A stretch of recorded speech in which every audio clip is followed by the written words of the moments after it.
Every 4 years, the FIFA World Cup captures the attention of billions of people across the globe. Streets become quieter during important matches, restaurants and cafes fill with cheering fans, and social media is flooded with predictions, celebrations, and emotional reactions. For many people, it feels like the entire world has stopped to watch football. Friends organize watch parties, families gather around televisions, and even people who rarely watch sports suddenly become experts overnight.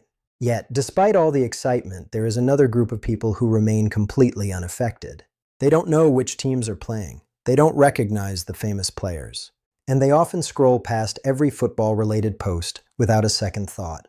If you've ever been one of those people, you've probably been asked questions like, how can you not care about the World Cup? Or everyone is watching it.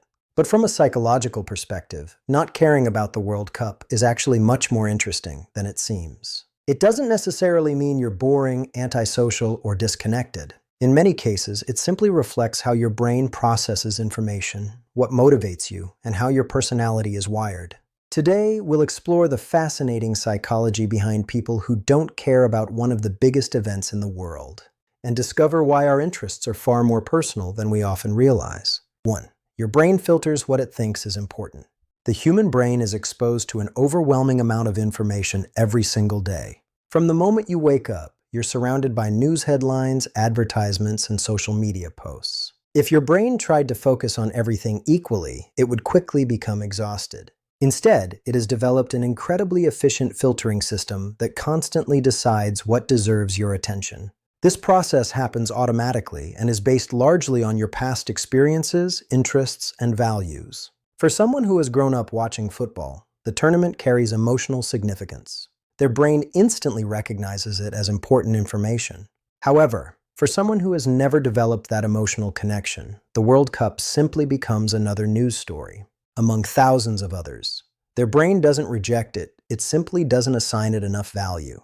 This is why two people can watch the exact same advertisement for the World Cup and have completely different reactions. One becomes excited, while the other barely notices it before moving on. 2. Emotional investment is learned, not automatic. One of the biggest misconceptions is believing everyone should naturally enjoy sports. The truth is that emotional attachment to sports is almost always learned rather than inherited. Psychologists have found that many of our strongest interests are formed through repeated emotional experiences. These experiences happen during childhood and adolescence.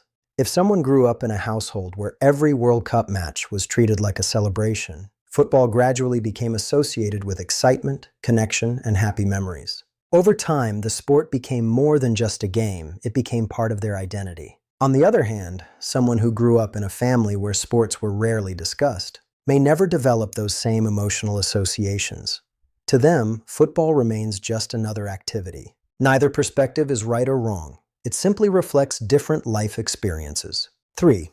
Some personalities simply prefer different forms of stimulation. Some individuals thrive on fast-paced, competitive, emotionally charged environments. Sporting events provide exactly that.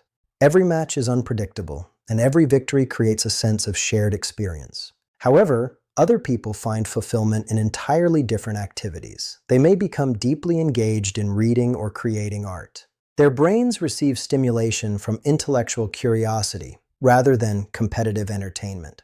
Because of this, they may struggle to understand why millions of people become emotionally invested in a match, just as fans may struggle to understand a deep interest in history or science. The difference is simply about satisfaction. 4. Social pressure doesn't always change personal interests. During the tournament, conversations at work, school, and online often revolve around football.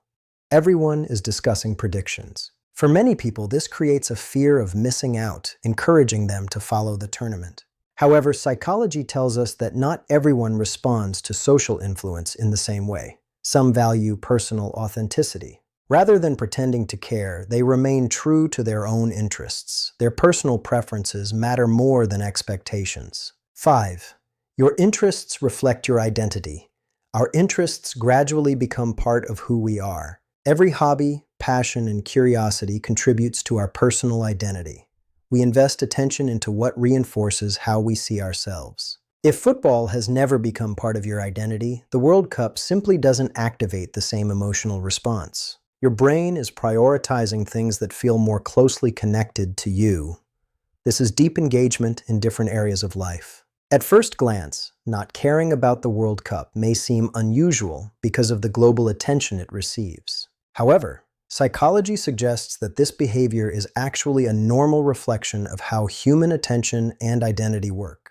Our brains focus on what feels personally meaningful. Neither perspective is superior. It reminds us that every human mind is unique. Our interests don't just reveal what we enjoy, they reveal how we see the world and ultimately who we are.